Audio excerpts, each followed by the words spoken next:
देश और दुनिया की तमाम छोटी और बड़ी खबरों के लिए हमारे चैनल को सब्सक्राइब करना न भूलें और बेल का बटन जरूर दबाएं।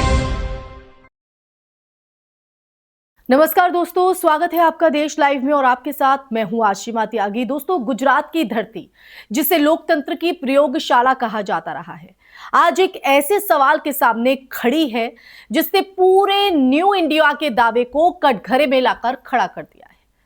यहां लोग सड़क पर नहीं, चुनाव आयोग के दफ्तर के बाहर नहीं, बल्कि पुलिस स्टेशन पहुंचकर अपनी सबसे बुनियादी लोकतांत्रिक पहचान यानी कि मताधिकार बचाने की गुहार लगा रहे हैं।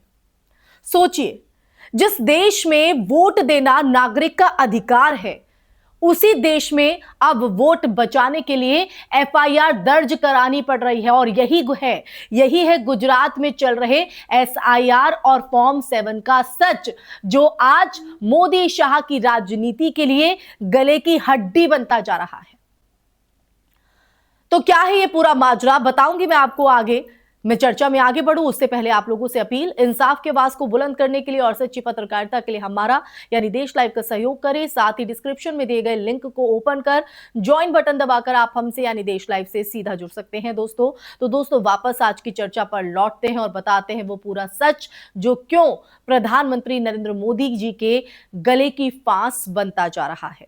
क्यों लोग अब अपने मताधिकार के लिए एफआईआर दर्ज कराते हुए, अपने वोट को बचाने की गुहार लगाते हुए क्यों पुलिस स्टेशन का रुख कर रहे हैं। दरअसल गुजरात के कोडिनार में हाल ही में करीब 6700 यानी 6700 से ज्यादा लोग पुलिस स्टेशन पहुंचे। उनका कसूर सिर्फ इतना था कि वो अपने या अपने समाज के लोगों के नाम मतदाता सूची से गलत तरीके से काटे जाने का विरोध कर रहे थे।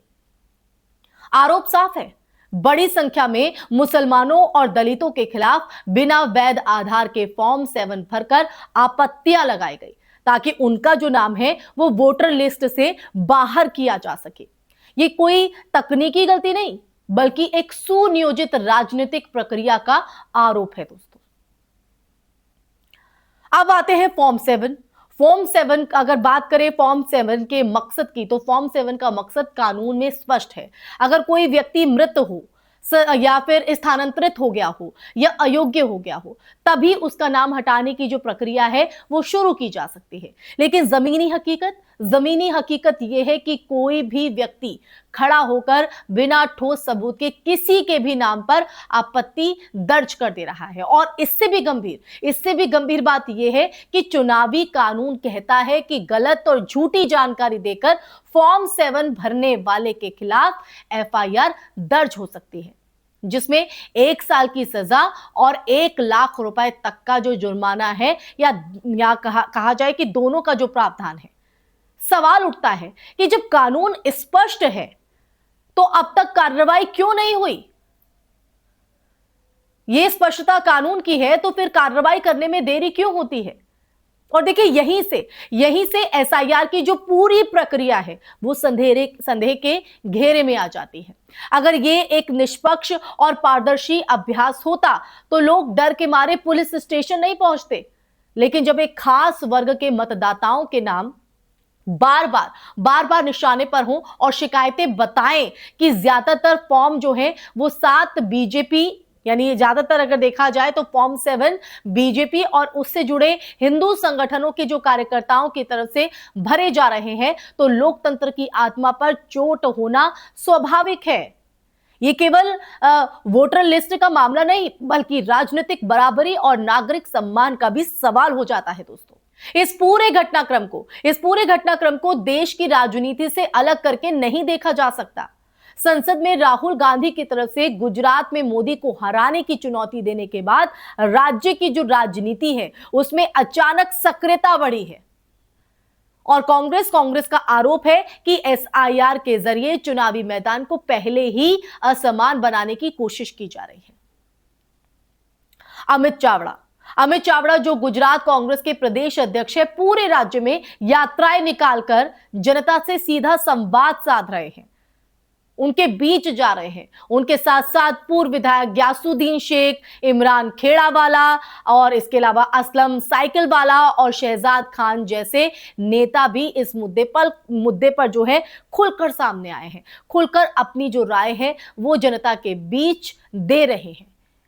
अब इन नेताओं की अगर बात करें तो इनका यह कहना है कि एसआईआर का असली उद्देश्य मतदाता सूची को शुद्ध करना नहीं, बल्कि चुनाव से पहले सामाजिक समीकरण बदलना है। अगर गरीब, दलित और अल्पसंख्यक तबके के जो नाम है वो सूची से बाहर कर दिए जाएं तो जो लोकतांत्रिक प्रक्रिया है वो अपने आप में एक तरफा हो जाती है। और यही वजह है कि कोडीनार में लोगों ने सामूहिक रूप से पुलिस स्टेशन जाकर एफआईआर की मांग की। और ये केवल विरोध नहीं बल्कि संवैधानिक अधिकारों की रक्षा की अगर देखी जाए तो आखिरी कोशिश है। इस पूरे मामले में आप देखिए, इस पूरे मामले में चुनाव आयोग की जो भूमिका है वो भी सवालों के घेरे में है। दोस्तों, आयोग का दायित्व केवल प्रतिक्रियाएं जारी करना नहीं बल्कि ये सुनिश्चित करना भी है कि उनका जो दुरुपयोग ना हो। अगर जमीनी स्तर पर हजारों शिकायतें आ रही है तो ये मान लेना मुश्किल है कि सब कुछ रूटीन एक्सरसाइज है। लोकतंत्र में भरोसा तभी टिकता है दोस्तों जब संस्थाएं सत्ता से ऊपर दिखें, तभी भरोसा टिक सकता है। समझ रहे हैं आप दोस्तों? इसीलिए ये मुद्दा आपके बीच हम लेकर आए हैं, पूरी सच्चाई के साथ पूरा सच आपके सामने रखा है। तो आज अगर हम बात करें गुजरात की, तो गुजरात में जो हो रहा है वो सिर्फ एक राज्य की कहानी नहीं है, ये उस आइडिया ऑफ इंडिया की भी परीक्षा है। जी हां, जहां वोट सिर्फ एक बटन नहीं बल्कि बराबरी और सम्मान का प्रतीक है। जब नागरिकों को अपना नाम बचाने के लिए पुलिस स्टेशन जाना पड़े तो आप समझ लीजिए कि संकट गहरा है, गंभीर है। सवाल अब सिर्फ एसआईआर या फॉर्म 7 का नहीं रह गया है, ये तय करने का वक्त है कि भारत का लोकतंत्र डर से चलेगा या अधिकार से। गुजरात की ये जो आवाजें हैं वो शायद आज स्थानीय लगे, लेकिन कल पूरे देश का आईना बन सकती हैं दोस्तों। इसी के साथ इस चर्चा में फिलहाल के लिए बस इतना ही दोस्तों। ये चर्चा आपको कैसी लगी, ये सच जानकर आपके मन में क्या सवाल है, कमेंट सेक्शन में कमेंट करके जरूर बताइएगा दोस्तों।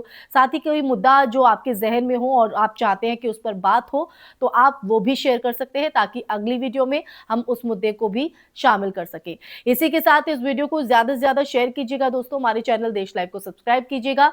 फिर हाजिर होंगी ऐसा ही मुद्दा लेकर, तब तक के लिए अपना ख्याल रखिए। जय हिंद, जय भारत, नमस्कार।